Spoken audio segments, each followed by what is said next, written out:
Bonjour à toutes et à tous, bienvenue sur notre émission Marchant sur les traces des poilus, aujourd'hui consacrée aux prisonniers de guerre. Prisonniers de guerre, un thème qui n'est pas souvent abordé et dont nous avons la chance aujourd'hui d'aller donc dans le temple de l'histoire de la guerre 14-18 ici au mémorial de Verdun, pour justement aller voir cette exposition et vous informer sur ce qu'est un prisonnier. Bien, donc, nous voici maintenant dans le Saint des Saints, concernant donc l'exposition sur les prisonniers de guerre, un thème qui est rarement abordé et qui fait l'objet actuellement d'une belle exposition au sein du mémorial de Verdun. Les prisonniers de guerre, personne n'aurait imaginé qu'il y eut au moins 7 millions de prisonniers de guerre, donc à la fin de novembre 1918. Pourquoi cet afflux de prisonniers? Tout simplement, c'est une guerre mondiale. Moult pays participent à cette guerre. Et ensuite, il faut prendre en compte les effectifs.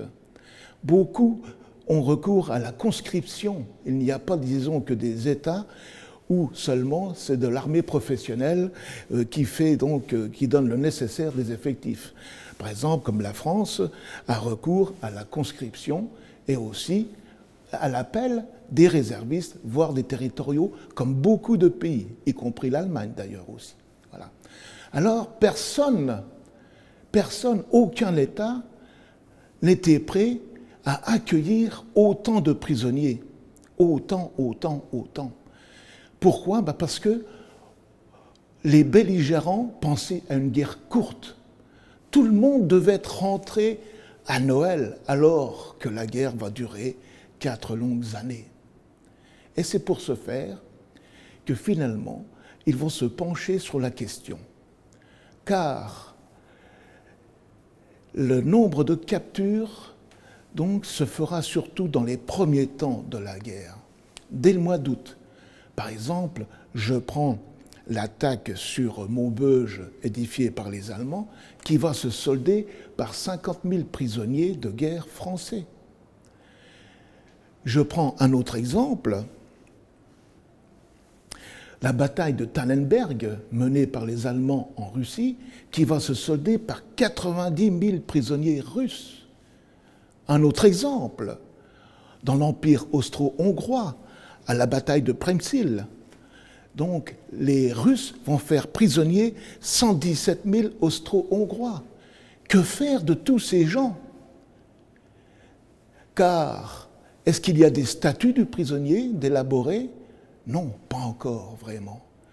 Alors, vous allez me dire, il y a la Convention de Genève, et puis, qui a été signée en 1906, mais qui concerne uniquement les blessés et le personnel soignant. Donc, des articles protégeant ce genre donc de militaires. En revanche, le prisonnier, on n'en parle pas encore.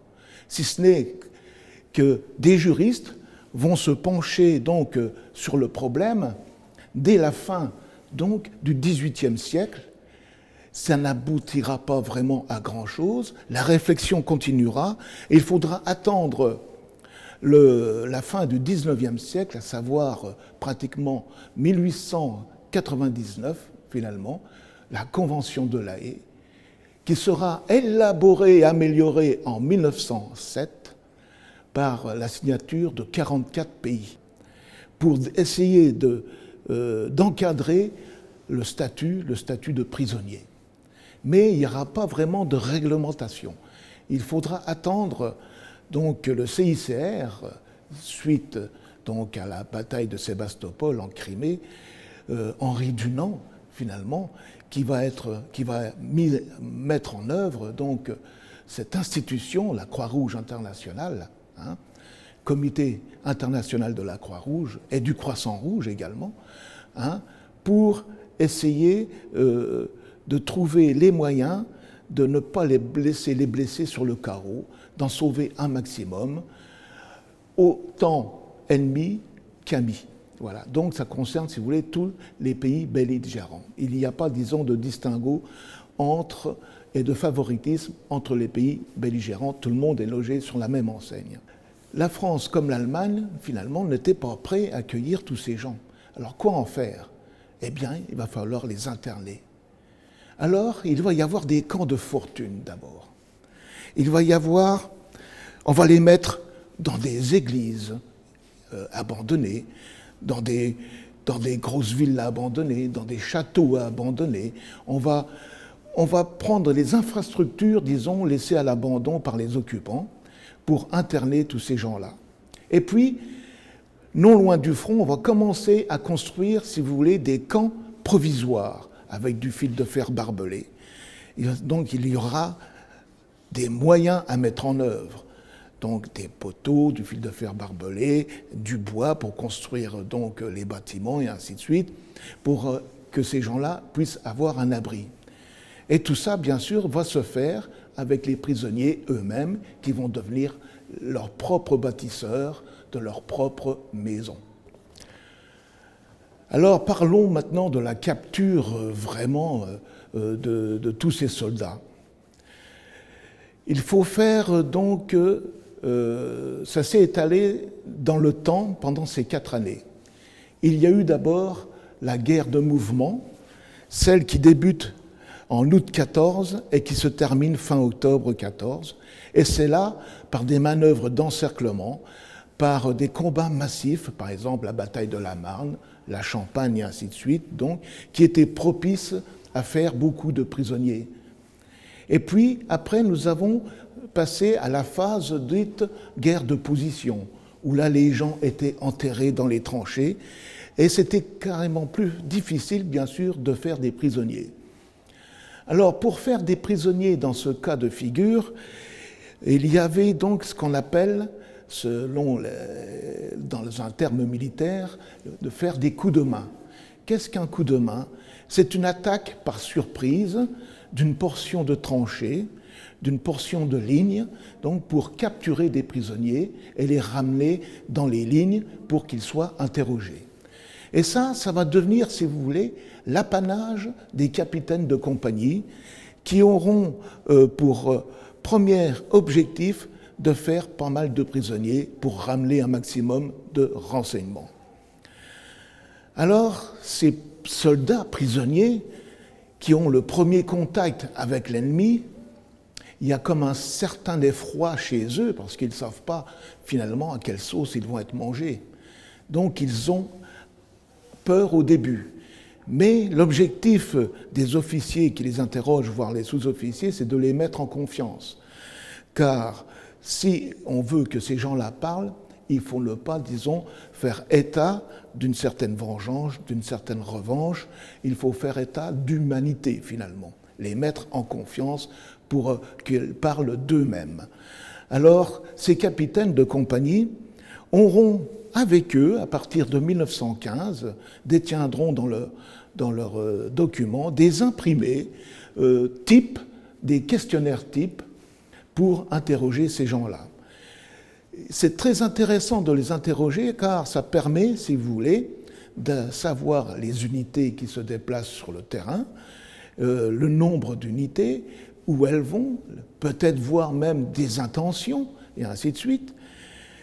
Mais aussi, il faut se méfier également des prisonniers qui peuvent donc mentir. Voilà.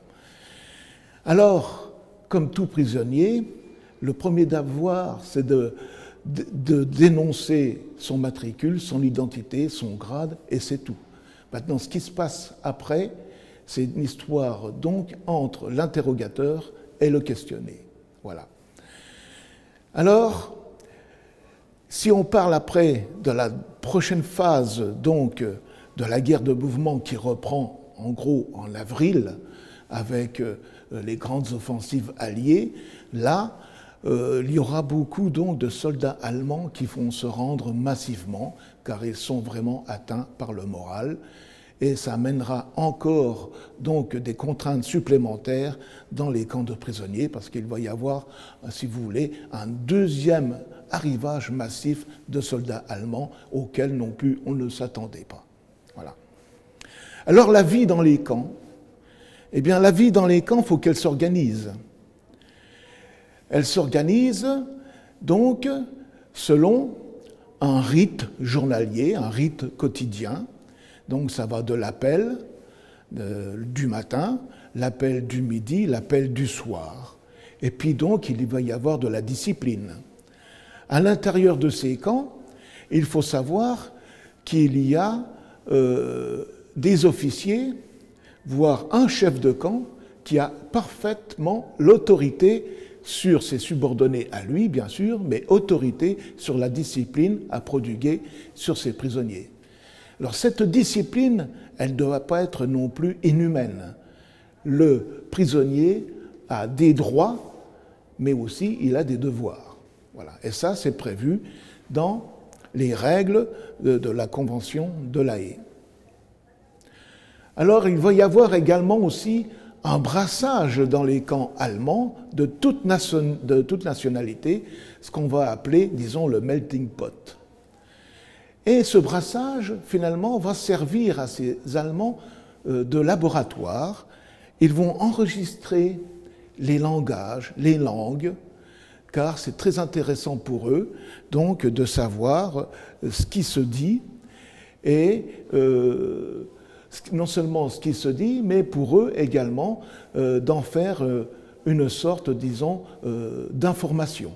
Alors la vie dans les camps s'organise aussi en fonction donc des religions des prisonniers. Il y a bien sûr du catholique, du protestant, il y a du musulman, il y a de l'israélite, et chaque confession, si vous voulez, a droit à un aumônier pour justement les aider moralement et pour qu'ils puissent exercer, pour les gens croyants bien sûr, exercer le culte, voilà, afférent à leur obédience.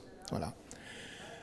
Alors aussi, il va falloir prendre en compte l'oisiveté de ces prisonniers, il va falloir les occuper.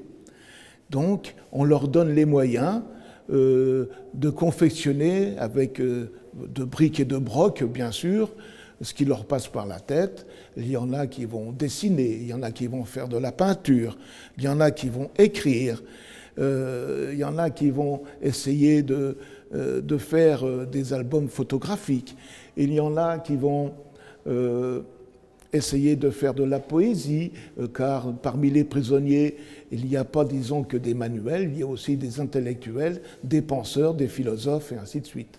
Voilà. Donc c'est pour ça que le melting pot est très intéressant de ce point de vue humain. Voilà. C'est un brassage de toute couche sociale, au point de vue, je parle, du sous-officier et du soldat. L'officier, quant à lui, est mis à part, car lui, il est interné dans des oflags. Mais ce qui n'empêche pas qu'il côtoie aussi d'autres officiers étrangers. Voilà. Alors n'oublions pas non plus que ça fait partie aussi de la vie dans les camps, que les prisonniers ont droit aux soins s'ils sont malades. Donc il y a toujours une infirmerie pour les accueillir, avec bien sûr du personnel compétent, du personnel soignant, pour justement les remettre d'aplomb, pour éviter justement peut-être des fois des maladies contagieuses et ainsi de suite, qui confineraient tout le personnel, y compris d'ailleurs les gardiens. En parlant de gardiens, justement, les camps, au début, s'ils étaient confiés à du personnel d'active, parce que finalement, ils n'étaient pas loin du front, quand les camps ont commencé donc à être construits assez loin du front, on a eu recours, bien sûr, à des soldats de secondaire, comme je pourrais dire, donc à des réservistes, voire à des territoriaux, qui, pour eux, selon l'âge, ne pouvaient pas vraiment servir donc comme un combattant normal en tranchée ou sur la ligne de front. Alors, pour aider au moral et aussi pour aider à éviter l'oisiveté, il faut savoir que les prisonniers ont droit à l'échange de courriers avec leur famille. Donc, ils écrivent leurs ressentis, ce qu'ils font éventuellement, et ainsi de suite. Mais il faut savoir que le courrier, bien sûr, passe à une censure, car tout n'est pas bon à dire. Voilà. Alors, ce courrier transite dans les pays et arrive aux familles par l'intermédiaire donc du Comité international de la Croix-Rouge qui fait, disons, le tampon entre les États belligérants. Voilà. Et le courrier n'est pas caché, il n'est pas dissimulé, il est vraiment donc remis. Voilà. S'il peut y avoir également un peu, disons, de fraude de la part de gardiens qui n'aiment pas un tel ou un tel, et là, bien sûr, si ça vient aux oreilles de l'autorité du camp, il y a quand même des sanctions qui sont prises. Voilà. Le courrier doit être remis, bien sûr, après censure, après donc avoir été vérifié. Vous m'avez entendu parler d'oisiveté, c'est vrai. L'oisiveté, donc, tue à petit feu le prisonnier. Et puis finalement, ça atteint le moral et il peut y avoir donc des gestes donc, de suicidaires. Alors pour éviter tout ça, ils ont droit à travailler. Donc travail forcé, travail obligatoire, les deux termes se valent pratiquement. Il y a qu'une caste qui ne peut pas travailler, ce sont les officiers. Leur statut leur interdit le travail. Alors parlons du travail pour les sous-officiers et les militaires du rang uniquement. Alors, à savoir qu'il y a des emplois, donc, évidents, tout de suite à l'arrière du front, qui sont, par exemple, je prends le cas du tunnel de Montmédy dans la Meuse, dans le Nord meusien, qui a été détruit dès août 1914, eh bien, les prisonniers donc, de ce secteur vont aider au déblaiement, donc, et à l'évacuation des gravats, donc de la destruction du tunnel. Ils vont également édifier des blocos donc, pour les soldats allemands, et ainsi de suite. Voilà. Et puis, ceux qui sont vraiment prisonniers donc en Allemagne, je prends le cas pour les Français, ils vont travailler dans le secteur industriel. Ils vont même, pour certains, travailler dans les usines Krupp, aider donc à l'armement de l'Allemagne, ce qui est interdit par la Convention de La Haye, car aucun prisonnier ne doit en principe servir à l'effort de guerre, ce qui n'est pas toujours respecté et qui ne le sera jamais. Et ces prisonniers sont employés également dans le monde rural pour aider donc à l'agriculture. Alors, ces gens qui sont dans le milieu rural sont confiés eux-mêmes donc aux fermiers sous l'autorité du fermier. Donc il faut vraiment avoir confiance aux prisonniers pour ne pas qu'ils s'évadent. Mais très peu s'évadent.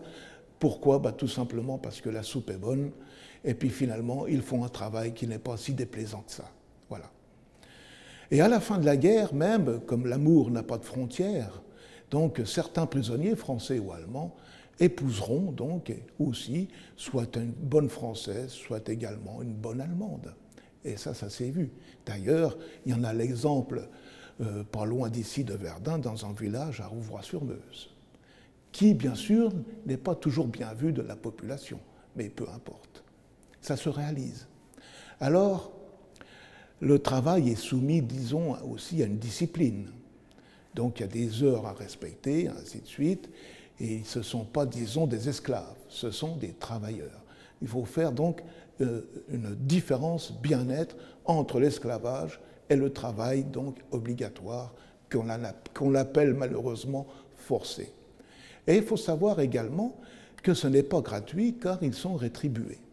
Ça aussi, mais à charge du pays de financer ces gens-là.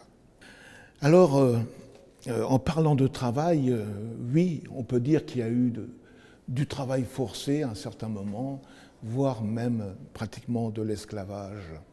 Ça s'est passé donc ici, sur Verdun, un camp de représailles qui avait, disons, pignon sur rue à Flabas, dans les lignes allemandes, pas loin du Bois des Corps d'ailleurs. Comment on en est venu là? Tout simplement, les Allemands, par renseignement et par sans doute photos aériennes, se sont aperçus que les Français employaient les prisonniers allemands donc à moins de 30 km du front, ce qui est interdit, et ils travaillaient souvent sur la voie sacrée. et ça ne pouvait pas vraiment garantir leur sécurité. Alors les Allemands ont alerté bien sûr les autorités françaises de cet état de fait et qu'ils devaient faire cesser immédiatement donc l'emploi de leurs ressortissants à moins de 30 km du front. Les Français, cause toujours, tu m'intéresses, ont continué. Dans ces conditions, ils ont averti les Français qu'ils allaient faire donc élaborer des camps de représailles. Et effectivement, il y a un camp de représailles 6 à Flaba. Ce camp de représailles a été édifié en janvier 1917 jusqu'en avril 1917. Ils ont interné 500 soldats français donc, sur un périmètre donc, de, allez, on va dire 200 mètres en gros, 50-50, un carré de 50 mètres.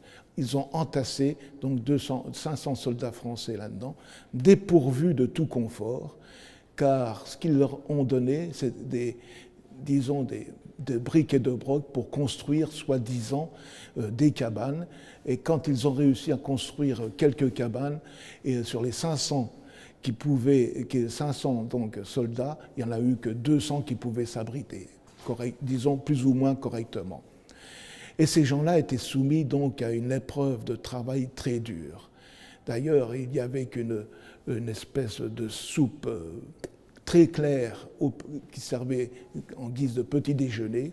Ils ne mangeaient pas à midi et le repas du soir, c'était bien souvent la même soupe servie donc le matin même avec quelques morceaux de pain agrémentés, donc confectionnés avec de la sciure de bois et bien sûr un peu de farine pour donner le change. Beaucoup moururent dans ce camp de représailles. Sur les 500, il y a en gros 300 décès dus à la maltraitance. Alors, on peut citer là le capitaine Cuvel, qui est un témoin oculaire donc de ceci, et qui a fait faire édifier une petite stèle en mémoire de ce qui s'était passé à Flaba. Alors finalement, quand c'est venu aux oreilles, et bien sûr des autorités françaises, ils ont fait cesser donc, le travail dit anormal des soldats allemands à moins de 30 km du front. Et les camps de représailles se sont éteints d'eux-mêmes.